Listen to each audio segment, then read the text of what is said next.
Shalom bapak-bapak, ibu-ibu, saudara-saudara sekalian dan seluruh jemaat yang dikasihi Tuhan. Selamat bertemu. Saya Pendeta Beni Solihin, dan dari mimbar ini saya ingin mengucapkan selamat hari Natal bagi bapak, ibu, dan saudara-saudara sekalian.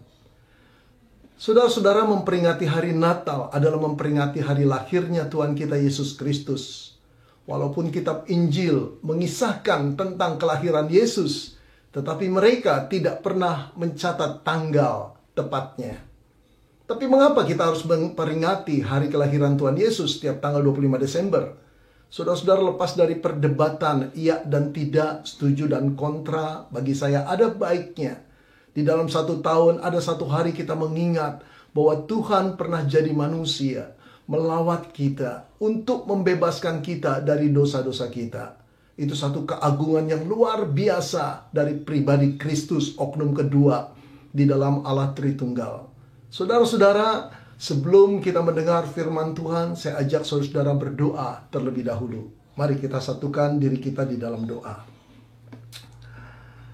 Kami telah siap menerima firman-Mu Tuhan, tapi kami membutuhkan pertolongan Roh Kudus-Mu, agar kami bisa berkonsentrasi dengan baik dan menyimak firman-Mu yang merupakan kehendak Tuhan bagi kami. Roh Kudus, pimpin kami. Biarlah kami bisa melihat harta kekayaan di dalam firman-Mu yang akan membuat kami bersuka cita di dalam keadaan apapun. Bapa dalam surga, kami berdoa untuk hamba-Mu yang akan menyampaikan firman-Mu kepada kami. Kuasai dan urapi dia dengan Roh Kudus-Mu, agar ia dapat menjelaskan firman-Mu dengan baik dan benar. Bapak, berfirmanlah, dan dalam nama Tuhan Yesus, Bapak berfirmanlah. Dalam nama Tuhan Yesus kami naikkan doa ini. Amin. Saudara, firman Tuhan akan terambil dari Lukas 2 ayat 8 sampai dengan 14. Lukas 2 ayat 8 sampai dengan 14. Demikianlah firman Tuhan. Di daerah itu ada gembala-gembala yang tinggal di padang menjaga kawanan ternak mereka pada waktu malam. Tiba-tiba berdirilah seorang malaikat Tuhan di dekat mereka, dan kemuliaan Tuhan bersinar meliputi mereka, dan mereka sangat ketakutan. Lalu kata malaikat itu kepada mereka, "Jangan takut, sebab sesungguhnya aku memberitakan kepadamu kesukaan besar untuk seluruh bangsa. Hari ini telah lahir bagimu Juru Selamat, yaitu Kristus Tuhan di kota Daud.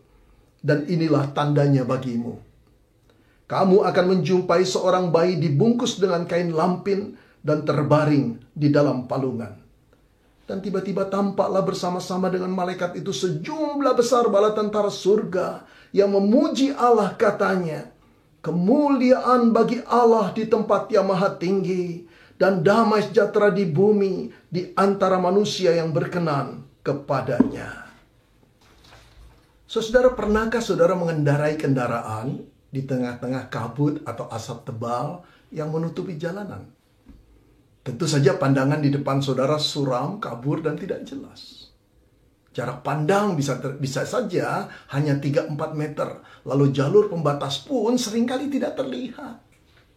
Saudara, bila saudara pernah punya pengalaman seperti itu, masih ingatkah saudara bagaimana perasaan saudara mengendarai dalam keadaan seperti itu?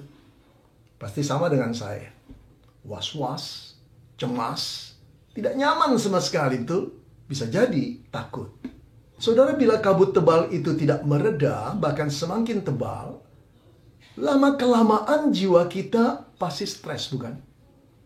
Nah, dalam keadaan demikian, saya ingin bertanya pada saudara, masih bisakah kita menikmati sukacita perjalanan? Rasanya mustahil, bukan? Saudara-saudara yang dikasihi Tuhan, merayakan Natal di tengah-tengah situasi pandemi dapat diibaratkan seperti mengendarai di tengah-tengah kabut atau asap tebal yang menutupi jalanan kita. Di tengah-tengah kesulitan yang sedang kita hadapi, saudara, masih bisakah kita merasakan sukacita Natal? Itu pertanyaannya. Saudara, bagaimana mungkin sih kita bisa bersukacita sementara hidup kita makin tidak menyenangkan? Harus pakai masker, jaga jarak, cuci tangan, menjauhi keramaian. Juga penghasilan kita menurun dibandingkan dengan penghasilan sebelum pandemi.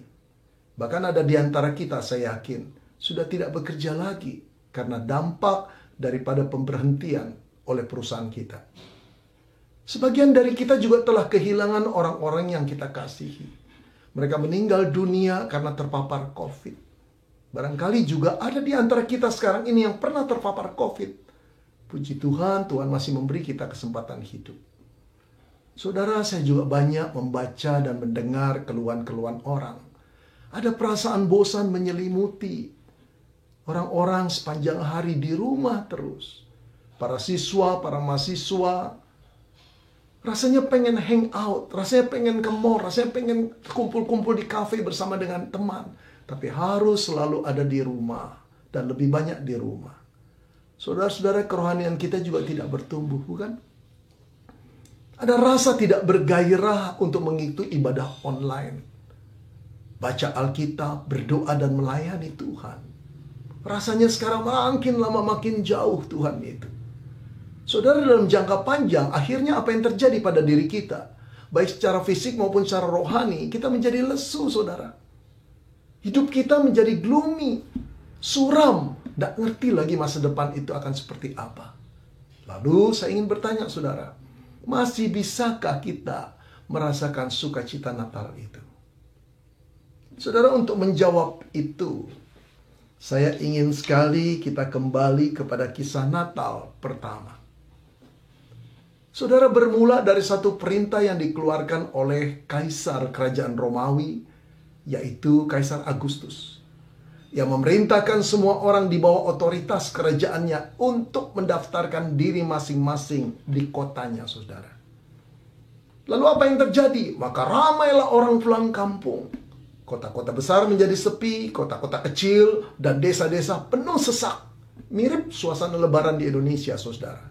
Begitu juga dengan sebuah kota kecil di tanah Yudea, yaitu kota Bethlehem. Di sana penginapan-penginapan penuh dan kedai-kedai laris. Reuni antara keluarga, antara teman kecil, antara mantan pun terjadi di sana. Mereka saling bercerita tentang pengalaman-pengalaman mereka, saudara. Tentang kesuksesan atau kegagalan mereka. Saudara, malam itu, walaupun sudah semakin larut, sangat mungkin di dalam bayangan saya, masih banyak orang berbincang-bincang di lobi-lobi penginapan. Mereka menghabiskan masa rindu mereka bersama dengan orang-orang yang dekat dengan mereka.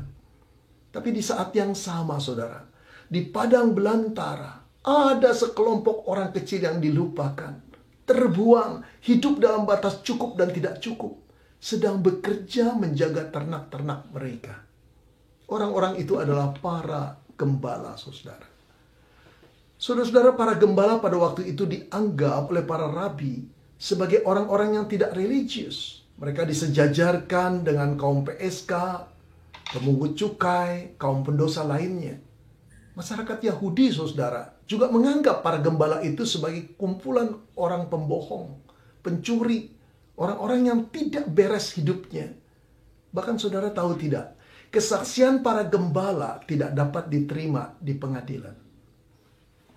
Saudara yang dikasihi Tuhan, tidak seperti kebanyakan orang, malam itu para gembala tidak ikut reunian. Mereka hanya menjaga ternak-ternak mereka sambil menatap nasib hidup mereka yang tidak pernah ada perbaikan. Seperti jalan yang selalu dirundung oleh kabut tebal, masa depan mereka tidak jelas. Saudara-saudara yang disayangi Tuhan, dalam kegelapan yang pekat itu, tiba-tiba berdirilah seorang malaikat Tuhan di dekat mereka. Seolah-olah sebuah bintang besar meledak di depan mereka dan menimpa mereka. Para gembala terkejut luar biasa. Cahaya kemuliaan malaikat Tuhan itu membuat malam terang benderang seperti siang. Para gembala mundur ketakutan, saudara.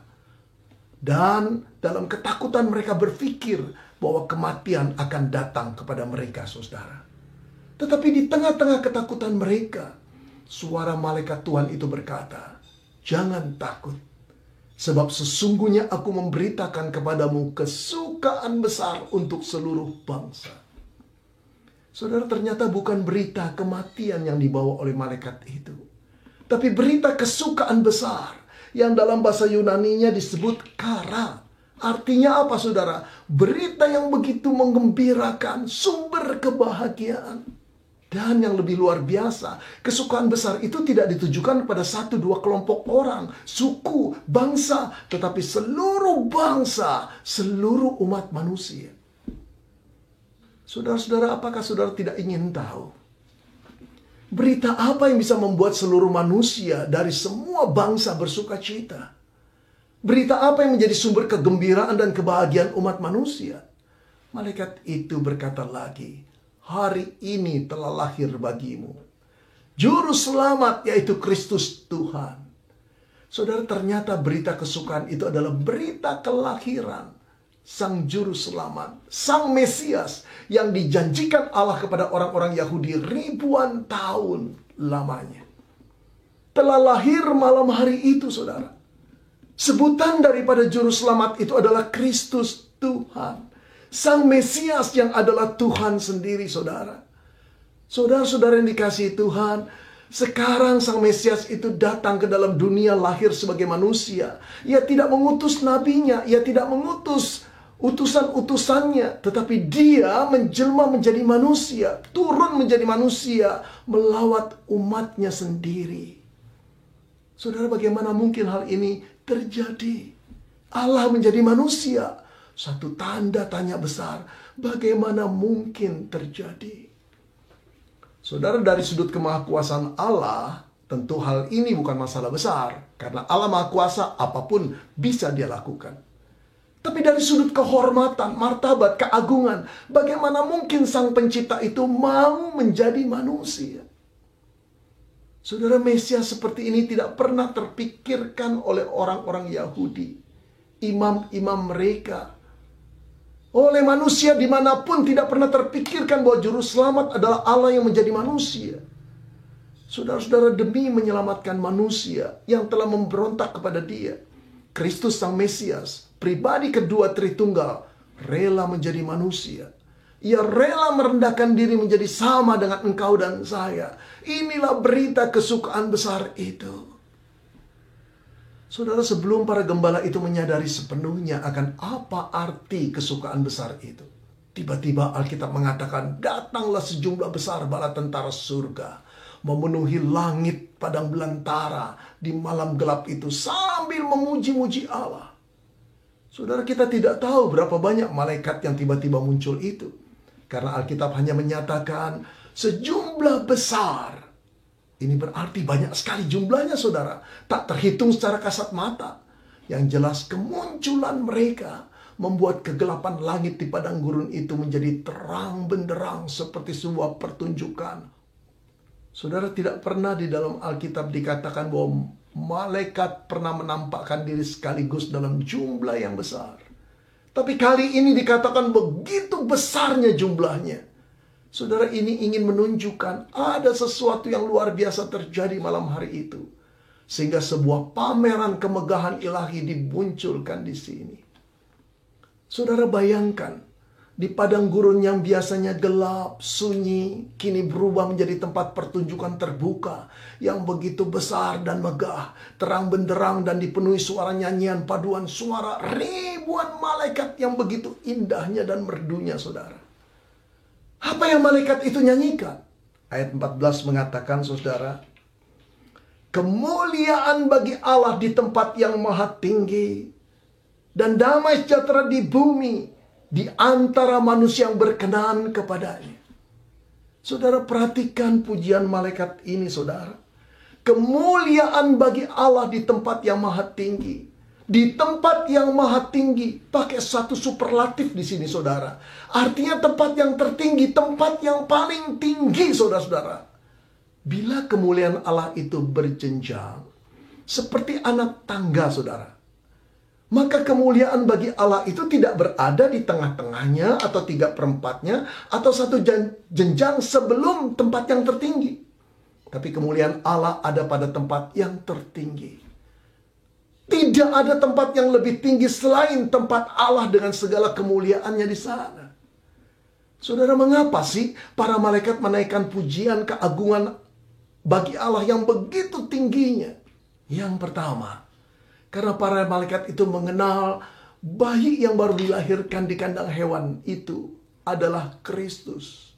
Pribadi kedua dari Allah Tritunggal. Dia adalah Allah, Tuhan pencipta alam semesta ini. Allah yang maha besar, Allah yang maha kuasa, Allah yang maha perkasa, Allah yang maha suci, Allah yang maha segala-galanya, saudara. Keagungan dan kemuliaannya tak tertandingi dan tak terlukiskan. Sehingga setiap para malaikat di surga tak pernah berhenti memuji-muji Tuhan karena melihat keagungan pribadi Kristus, oknum kedua dari Allah Tritunggal ini. Saudara-saudara yang dikasihi Tuhan, alasan kedua mengapa para malaikat memuji-muji keagungan Allah setinggi itu. Karena para malaikat juga tahu, saudara, bahwa kejatuhan manusia dalam dosa merupakan pemberontakan yang luar biasa kepada Allah. Di balik pelanggaran memakan buah dari pohon yang dilarang Tuhan itu, saudara, tercermin sikap hati mereka yang tidak menghormati Allah. Menganggap sepi perintahnya, mengabaikan kekudusan dan keadilannya, melupakan kasihnya, bahkan berambisi untuk hidup bebas, lepas dari pengaturan Allah dan sama seperti Allah. Saudara-saudara yang dikasihi Tuhan, sejatinya manusia yang sudah melukai hati Allah itu, menodai kesucian Allah, diusir keluar dan dilemparkan ke satu tempat, dapur api yang menyala. Hidup terpisah dari Allah selama-lamanya. Di sanalah, kata Yesus, akan terdengar ratap tangis dan kertak gigi. Seharusnya tempat itulah yang akan menjadi akhir hidup segala manusia. Saudara-saudara, namun yang membuat bingung para malaikat dan sekaligus membuat kagum para malaikat adalah tindakan Kristus anak Allah itu di malam Natal yang pertama. Ia tidak ragu meninggalkan seluruh kehormatan, kuasa dan kemuliaannya untuk turun menjadi manusia. Lahir di kandang binatang, menjadi bayi yang kecil, lemah, terbatas dan tidak berdaya, saudara-saudara. Ia sungguh-sungguh menjadi bayi sama dengan bayi-bayi lainnya.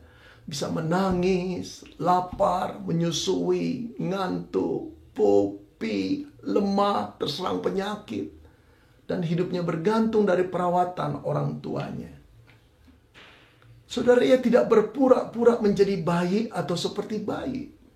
Padahal pikirannya adalah orang dewasa. Tidak sama sekali. Ketika orang mengunjungi dia dan orang berkata, lucu ya, wow, anaknya sehat. Lalu dia berkata di dalam hatinya, kamu tidak tahu ya bahwa aku adalah Tuhan. Aku maha kuasa, aku penciptamu. Tidak sama sekali, saudara. Dia tidak berpura-pura seperti bayi, tapi ia memang menjadi bayi benaran yang juga tidak tahu apa-apa.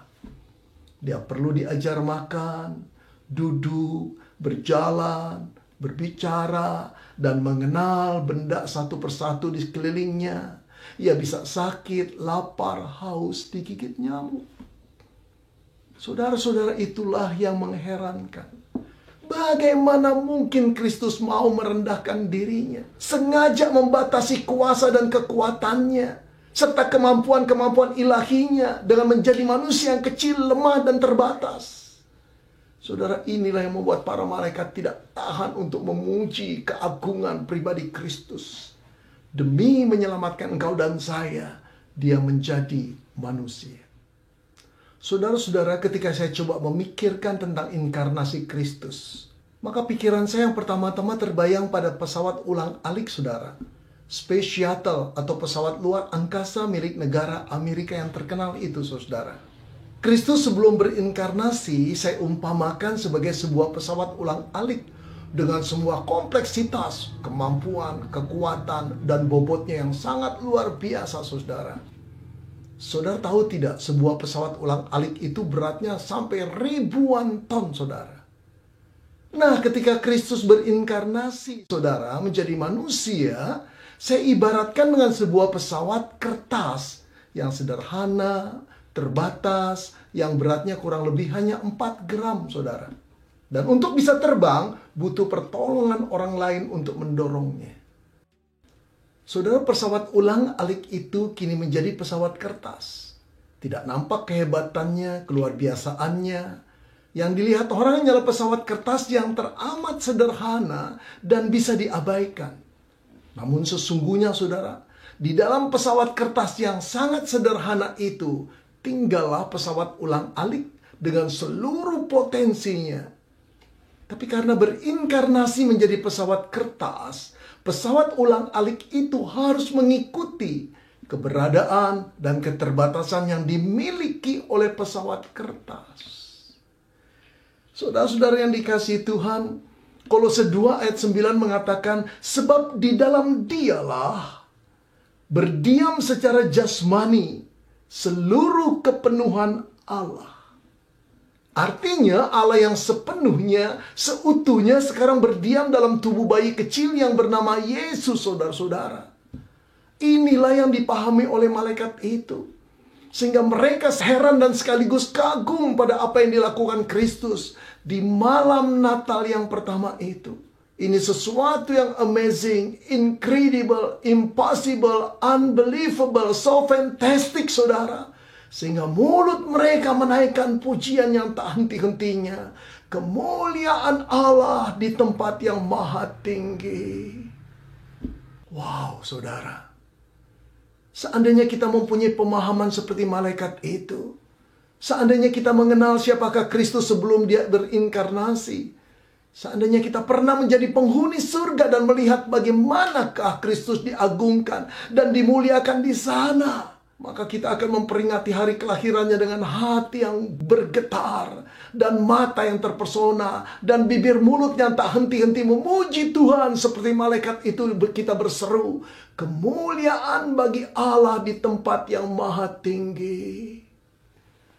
Maka berarti saudara, berita Natal yang menjadi kesukaan besar itu akan memenuhi hati kita dan selalu memenuhi hati kita. Sayangnya saudara, kita tidak mempunyai pandangan yang sama seperti para malaikat.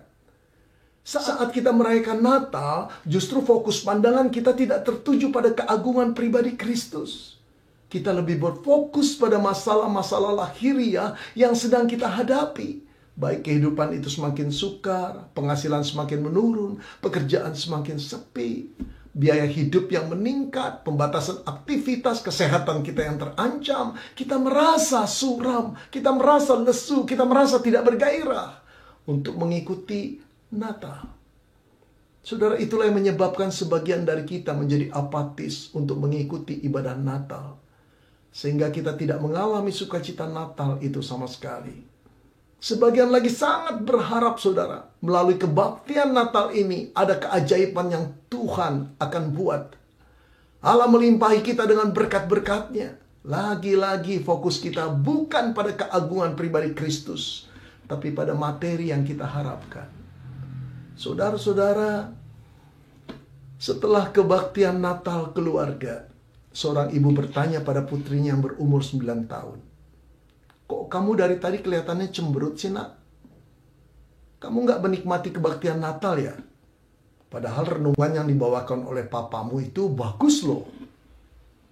Saudara-saudara, putri yang ditanya oleh ibunya itu diam saja. Wajahnya semakin cemberut. Kakak laki-lakinya tiba-tiba menjawab, dia mau hadiah HP, Ma. Kemudian sang mama menatap mata sang putri dan berkata, Mama tahu, nak. Tapi kan kamu lihat sendiri usaha mama dan papa lagi sepi. Kalau mama punya uang, pasti mama belikan. Apalagi sebagai hadiah Natal. Sang putri tidak terhibur sedikit pun dengan jawaban mamanya, saudara.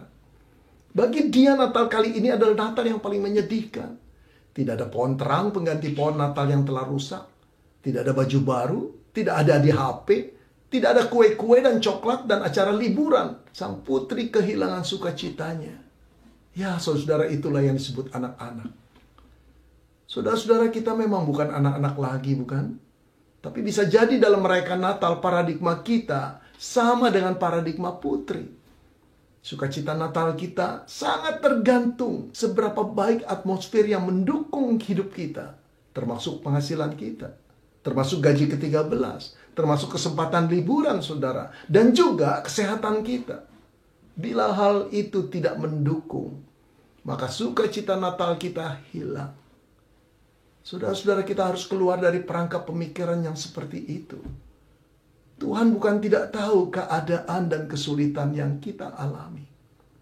Tapi Dia ingin kita melihat yang pertama-tama yang terpenting, yang telah Ia kerjakan bagi kita, yaitu keselamatan kita, di mana hukuman dosa telah ditanggung oleh Dia. Ia rela meninggalkan kemuliaan surgawinya dan menjadi manusia yang tanpa reputasi demi kita bisa berjalan bersama-sama dengan Dia kelak. Ia rela menerima semua hinaan, cacian, teriakan, pukulan, cabukan, bahkan kematian nyawanya sendiri demi menyelamatkan kita dari hukuman dosa, agar kita besok kelak bebas dari penghakiman Allah di kekekalan itu. Dia rela tersalib agar kita bebas, saudara. Dia mati agar kita merdeka. Dia membayar lunas seluruh hutang dosa kita, saudara-saudara. Dan semua itu, saudara, diwujudkan dengan mulai langkah pertama. Pesawat ulang-alik yang megah besar dan dahsyat itu menjadi pesawat kertas yang tanpa reputasi apapun, yang lemah dan terbatas. Saudara, Dia lahir menjadi bayi di malam Natal yang pertama. Itu anugerah yang begitu amazing, incredible, impossible, unbelievable, so fantastic. Itulah anugerah, saudara. Saudara, dengan apakah kita dapat menyamakan anugerah Allah yang begitu amazing, yang turun atasmu dan atasku, yang membuat anak Allah itu mau menjadi manusia? Saudara, dengarkanlah sebuah kisah fiktif yang saya akan ceritakan pada saudara. Ada seorang PSK tua yang di hari tuanya hidup dengan begitu sulit. Ketika ia muda, ia menjadi rebutan para tamu dan penghasilannya banyak sekali. Ia tidak peduli dengan moralitas dan omongan orang, saudara. Ia melakukan apa yang dia mau, saudara. Namun, saudara, ketika ia mulai menua, semakin sedikit tamu-tamu yang mencari dia. Penghasilannya terus menurun. Belakangan ia sering sakit-sakitan. Bahkan, saudara, dia terkena HIV. Tidak ada seorang tamu pun yang mau menyewa tubuhnya lagi. Teman-temannya menjauh dan ia terpaksa kos di sebuah rumah kontrakan yang kumuh sekali. Tinggallah ia sendirian menunggu ajalnya, saudara. Saudara, di dalam keadaan seperti itu, satu hari datanglah seorang dokter dari puskesmas yang mendengar informasi tentang dirinya. Dokter itu masih muda, saudara. Pandai, ganteng, anak orang kaya. Ia mulai memeriksa wanita itu dan merawatnya dengan penuh kesabaran. 1 minggu, 2 minggu, sebulan, 2 bulan berlalu. Bahkan sepanjang tahun, saudara. Dokter muda itu merawat dengan setia dan penuh kasih sayang. Tanpa ia takut tertular HIV, saudara. Tapi keadaan PSK tua itu makin memburuk. Tinggal kulit pembungkus tulang. Saudara, suatu hari ketika dokter itu sedang merawat, dokter itu berkata kepada PSK tua itu, "Aku ingin bicara kepadamu dengan serius." Wanita PSK tua itu berkata dengan lemah sambil menatap sang dokter, "Ya dokter, katakanlah apa yang dokter mau katakan. Aku sudah siap menerima berita buruk apapun." Dokter itu menatap wajah PSK itu dengan lembut dan dia berkata, "Aku mencintaimu. Aku mengasihimu. Maukah engkau menikah dengan aku dan hidup bersama-sama dengan aku?" Saudara, wanita PSK tua itu terkejut dan melotot lalu membalikkan badannya. Ia menangis dan berkata, "Dokter, kalau kamu tidak ingin merawat saya, pergilah. Tapi jangan hina saya seperti itu." Dokter itu terperangah dan berkata lagi, "Aku tidak menghina engkau. Aku sungguh-sungguh mencintaimu dan ingin menikahimu. Hiduplah bersama-sama dengan aku." Saudara-saudara, sampai dokter itu berkata berulang-ulang meyakinkan wanita ini, tetap dia tidak percaya. Mengapa, saudara? Karena tidak mungkin ada seseorang yang akan mencintai PSK tua, terpapar HIV, terbaring lemah dengan kulit pembungkus tulang. Nggak mungkin lah. Apalagi yang mencintainya adalah seorang dokter muda, pandai, masa depannya cerah, anak orang kaya. Cerita itu terlalu amazing, incredible, impossible, so fantastic. Tidak mungkin terjadi. Namun tahukah saudara, itulah yang dilakukan Kristus di malam Natal yang pertama. Karena kasihnya dia datang untuk menyelamatkan engkau dan saya. Yang tidak lebih kita ini seperti PSK tua. Kita melakukan dosa dan mengikuti kedagingan kita. Kita tidak peduli dengan Allah, betapa sakit hatinya dia. Kita tidak hormati dia. Kita tidak tahu kasih sayangnya. Sampai kita rusak luar biasa. Yang harusnya Allah hukum di dalam kematian kita, dia justru mengirim putra tunggalnya untuk menyelamatkan engkau dan saya. Saudara, itulah berita kesukaan besar bagi kita. Belum cukupkah itu membuat kita bersyukur, bersuka cita, dan memuji Tuhan? Masihkah hal-hal materi menutup hati kita untuk melihat kasih Tuhan yang begitu besar kepada kita? Saudara, Tuhan ingin kita melihat hal yang terpenting yang telah Ia kerjakan bagi kita, yaitu keselamatan kita dari hukuman dosa. Bila kita bisa mensyukuri itu, mudah bagi Dia, saudara, untuk memenuhi kebutuhan fisik dan materi yang kita perlukan. Tapi apa gunanya bagi Tuhan kalau Dia selalu memenuhi kebutuhan dan melimpahkan engkau secara materi, kalau engkau tidak pernah melihat yang terpenting, bahwa jiwamu telah ditebus oleh Tuhan? Saudara, bagi saudara yang belum pernah bertobat dan menerima Tuhan sebagai juru selamat, terimalah Dia sekarang ini. Cintanya begitu besar, kasihnya begitu berlimpah bagimu dan bagiku. Dia tidak ingin kehilangan engkau. Bagi saudara yang sudah menerima Dia sebagai juru selamat, bersyukurlah kepada Tuhan. Pujilah Tuhan, bersukacitalah kepada Dia. Karena begitu besar kasihnya kepadamu dan kepadaku. Lalu saudara, pujian malaikat itu diteruskan pada barisnya yang terakhir. Mereka berkata, dan damai sejahtera di bumi di antara manusia yang berkenan kepadanya. Saudara, apa artinya pujian ini? Saudara-saudara, jelas pujian ini ingin mengatakan, tak kala manusia memberikan kemuliaannya kepada Allah di tempat yang tertinggi, maka kedamaian pun tiba dicurahkan Allah di bumi ini.